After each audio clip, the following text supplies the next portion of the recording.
man. Have you ever been playing a game and it just... Perhaps it hits you with a bit of... maybe even a little... Elden Ring fire. I want to rebeat it. Well, or I am going to rebeat it. Wait, this same nigga. Then you might be entitled... Oh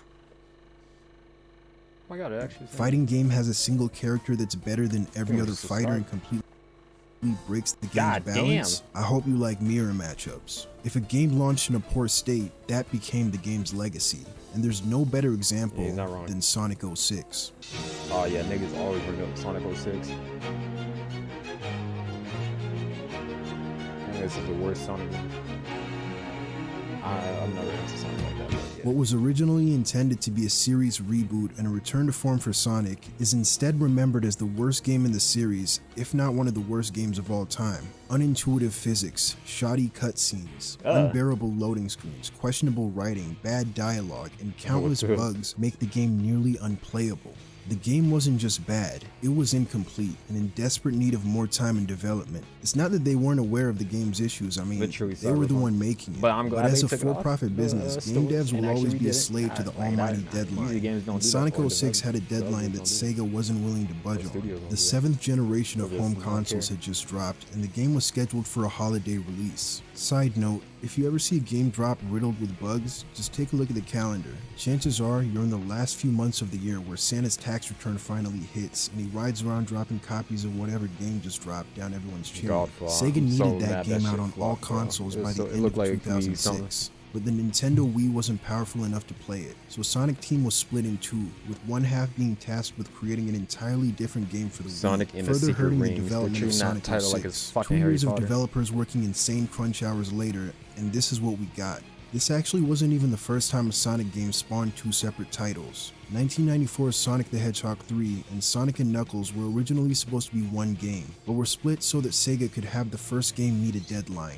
Sonic & Knuckles was later released as a companion piece to Sonic 3 that could be attached to the cartridge to unlock the full game. This was one of the first instances of what would come to be known as DLC. While DLC makes for a great way to add new content to a finished game, it can't really be used to polish a game that was broken on release. Nah, to do that, they gotta re-release the whole game.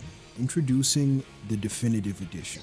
If a full-price AAA game launches as a buggy and unfinished mess, just re-release the finished game a couple years later at the same price. This wasn't always done just to fix bugs. Oftentimes game studios would add new content or quality of life changes that honestly should have been there in the first place. This practice was popularized by Nintendo's Pokemon games, which would drop a third definitive title for each generation after their initial dual releases. Since these were updated versions and not sequels, there was little reason to buy the older games after the third one drops. This trend was incredibly egregious with fighting games that oftentimes relied on DLC characters for their longevity.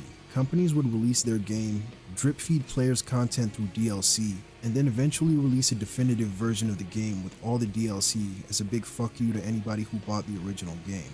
Street Fighter V was notoriously bare bones on launch and didn't even have an arcade mode, a staple of fighting games, until an update put out 2 years later. And another 2 years later, Capcom released Street Fighter V Champion Edition, which bundled the original game with all of the DLC fighters and stages. The names for these later iterations can get extremely convoluted. Super Street Fighter 2 Turbo HD Remix is a remake of Super Street Fighter 2 Turbo, which is the 5th iteration within the Street Fighter 2 sub-series of the larger Street Fighter game series. Little known fact, this game was then followed by Ultimate Super Street Fighter 2 Turbo HD Remix Pro Game of the Year Edition Magnum version 1.224744874139 ellipses Premium Definitive Edition featuring Dante from the Devil May Cry series with extra teeth whitening, final mix for real this time. Like I mentioned before, at the end of the day, game companies gotta eat, and finding ways to monetize a game after launch is a great way to guarantee consistent revenue. But goddamn, some of y'all just don't seem to get full. But you know who else gotta eat? That's right, your boy. This video was sponsored by Brilliant. I knew it. Brilliant is the best way to learn math and science in an interactive manner. It's an online learning platform. That's Cyberpunk. I know that's Cyberpunk. I knew this would be right up. Now respect to what's the Wake the fuck up, samurai. We I have forgot the false dev's name. promises to make. Yeah, respect to them for like taking it down and like actually redoing the game, fixing all the bugs and shit. Cyberpunk was a good ass game. The story was good. 2077 had to be one of the bugs- most disastrous launches of any definitely game ruined in it. recent I still beat memory. it. When it came to game development studios, CD Projekt Red was CD everyone's Projekt Red, golden yeah. boy. With nothing but a single game series to their name, they were able to build up their reputation and propel themselves to the forefront of the industry. The Witcher 3 would go on to win nearly Right. 300 Game of the Year awards, more than any game that Witcher ever 3, I came wanna before. play it, but, like, I don't know. CDPR could do no wrong.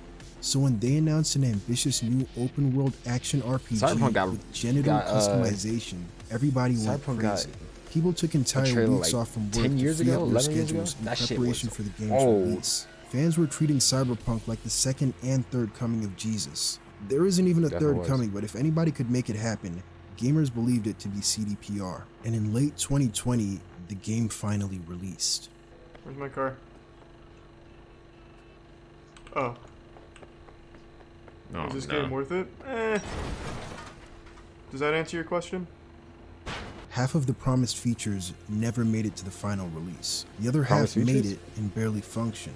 The game was unplayable on last-gen consoles, and on PC, you need 5 NVIDIA 3090s cooled by jet turbines to eke out a stable 30 FPS. Yeah, that shit is Fans were crazy. furious. The backlash was so bad that Microsoft and Sony That shit were is still forced to crazy give on out PC. refunds, with Sony removing the game from their store entirely. 2 years, some Yep. class action lawsuits, and Niggas several got their roadmaps refunds. later, and the game is in a pretty stable state. It's returned to the PlayStation Store and consistently hovers around the top 50 most played games on Steam. Like No Man's Sky before it, Cyberpunk managed to redeem itself and regain the trust of players. But people don't want a redemption story. They just Nope. want the demption. That's not even a fucking word. Off in the distance, EA saw the shitstorm surrounding the game's release and said, I need to get in on some of that. So they shamelessly copied CDPR's hallmark, fucking the false Battlefield promises, the 2077. hundreds of game-breaking That's bugs, 2077? even the title format of a 20 portmanteau 2042, followed by a goddamn, 4-digit Jesus number. Christ. And 1 year following the release of I knew it was Cyberpunk, somewhere. EA dropped Battlefield Oh 2042. yeah, Battlefield was terrible, and they try to blame it on some other game, all of bro. these You can't do skyscrapers that have no shit, bro. blizzard How you at blaming all. a game for your I'm failure slamming of into everything. for a Oh, failure there of we your go. That game, one bro? That works. shit is Okay, stupid. That one works. It was Like, what damage the control fuck? time. Only Battlefield fans were a lot less forgiving. Today, 2042's average player count is dwarfed by even that of Battlefield 5, the previous game in the series released 3 years prior. Like clockwork, just a few EA weeks did after that, bro. 2042, Battlefield hard, but 343 I don't know what they were Industries doing drops for Halo 2042. Infinite. Only the content is anything but infinite. Halo not safe It was either, yeah. open They try to world with the blame free-to-play Halo. I think that's what it multiplayer was. because that's just what games do these That shit was days. stupid. The game would launch with only 10 maps and was missing series staples like campaign co-op Also, and the game Forge mode. devs gotta These get better features with wouldn't be updating the added game. until a year later. So Like, what did they gotta fans do what get to hold Fortnite them did over before and the just live update that service shit game weekly, devs bro. started live servicing their games? 2 maps, Or some actually, belly it depends button on the link, game, and a slap on honestly. the Like, if you're ass. like a battle At royale, least they update that didn't shit forget with, to like, include the store on first-person launch. shooter That's type something shit you like can this, count bro. on. No matter how incomplete At least, these like, games nah, are on like, maybe release, weekly you still. bet your sweet Bippy the microtransaction Niggas filled love updates, bro. moneymaker is You going gotta to be support the ready games, day bro. one. But 343's corporate greed is nothing compared to that of Activision Blizzard's with their launch of Overwatch 2. Sorry, give me a second. Overwatch 2, yeah, the fucking, yeah, I don't know, man. There we go. I never played Overwatch 1. Overwatch Competitive 2. hero shooter just wasn't something that Yeah, appealed Overwatch to me. 2 literally Aside just from just a Overwatch. handful of titles, I don't play a lot of multiplayer games. But when I heard Is that that a two Overwatch weapon 2 was going to have a brand new PvE story mode, that piqued my Bro, they interest, lie, so I bro. downloaded it and At this point, oh, it's it's still not in the even game there. yet. Okay, well, the game is free to play, so I might as well give it a shot. Funny, this looks a lot like Overwatch 1. You know, I'm a bit of a weeb, Right, bro. so I want to try that new hero Kiriko. I wonder how I unlock her. Oh, Yeah, oh, we it's get- one of these. Yep. The new content, aka the 2-part of Overwatch 2, wasn't in the game, and the Overwatch bro. part was now the same game with updated microtransactions. Daily playtests and feedback have given us confidence that we're creating something you're going to love. At the same time, we want to get the game in your hands soon. They said, oh yeah, Nah, we dropping you mean PvE. you want to start lining your Never dropped pockets that soon. shit. Overwatch 2 isn't a I don't even sequel. think it's real at this It's a point, bro. Like, that shit is monetization just a overhaul lie. patch. They're never They promise dropping you that new shit. content, announce that the new content is postponed indefinitely, then release the game without the content under the guise of early access. Early access to what? The fucking cosmetic store? Studios release unfinished games simply because they can. The option to patch it later is always there, so there's really no incentive to stop them from putting out a work in progress to start profiting as early as possible. They could easily just think delay about the fucking game and only Cyberpunk 2, drop it bro. when every feature is complete. Niggas I rushed have no them, problem waiting so for they a game dropped I it, want to and play. niggas found out it Your was favorite finished, game got gets mad. delayed, you go and complain in a Reddit thread. I see game delays and I get bricked up. We are not Okay, the same. relax. But more development time doesn't necessarily mean better games. Nope. Final Fantasy 15 spent 10 years in the oven and the still fuck? somehow came out half-baked. Not even everyone's beloved Elden Ring was safe. It was delayed but still saw a ton of issues on launch. The game was riddled with performance issues on PC, and you could start most quest lines, but once you reach the latter half of the game, all of the NPCs collectively went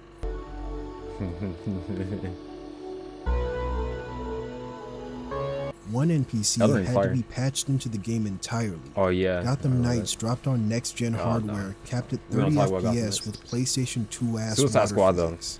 The Callisto Protocol good. was basically we have Dead Space I heard at this was home. bad too. Modern ports of older titles don't God fare damn. any better. Last year, Persona 4 Arena dropped, and we were promised rollback netcode. Not at launch, but eventually. Eventually, Eventually. months later, we got rollback. How's the player base looking? Oh boy. God Persona damn. 3 just got ported to modern platforms last week, and to rework the visuals of this 13-year-old PSP game, Atlas just AI upscaled all of the backgrounds. Brilliant. I'm sure that looks perfectly fine, no visual artifacts or anything. It definitely wouldn't have looked better if you just upscaled the native resolution to a bigger screen. Damn. Does the blurry ass text on this calendar say P3 or P7? Find out next time on an episode of Dragon Ball Z. Every piece of game audio, from the dialogue to the music, has been compressed so many times it sounds like a walkie-talkie recorded That's another actually crazy. walkie-talkie that was playing a recording of another walkie-talkie that recorded a PSP playing the original game audio while buried 20 feet underwater. Story is in danger.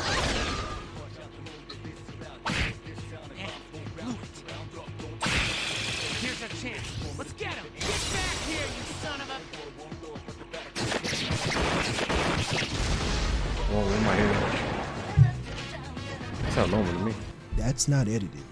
The game just sounds that crunchy. Atlas calls this a remaster, by the way. During the 2022 Game Awards, before everyone's favorite game developer came through and swept the show, Bill Clinton. Square Enix announced that they'll be releasing a demo for their new next-gen title, Forspoken. I'm glad I for touched this PS5. demo because I've been Forspoken was eyeing not the game it, for a bro. while, so I It's downloaded just the not demo my and gave game, it a bro. shot. Actually, nah, Most I people ain't saying complained no about game. the corny-ass That game, dialogue, it looked but fun, that but didn't the thing that bother made me. it fun I didn't exactly was have literally big the flashy expectations for the combat, bro, writing of and the the game with movement. an isekai premise. That was And about if it. we're being honest, Square Enix has never really been known for their dialogue.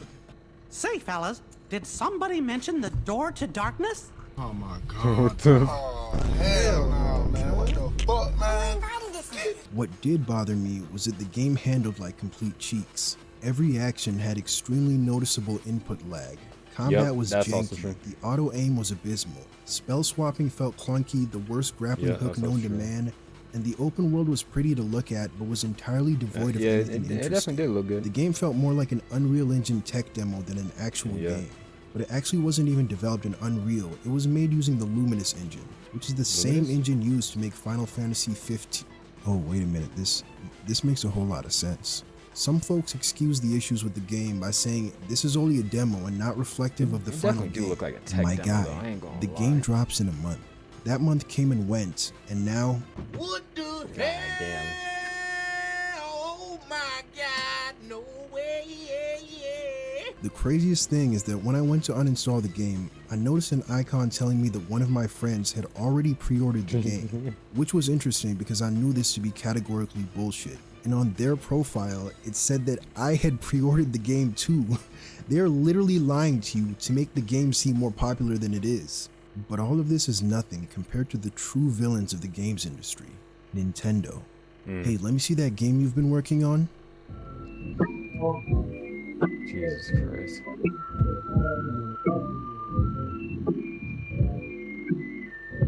Perfection.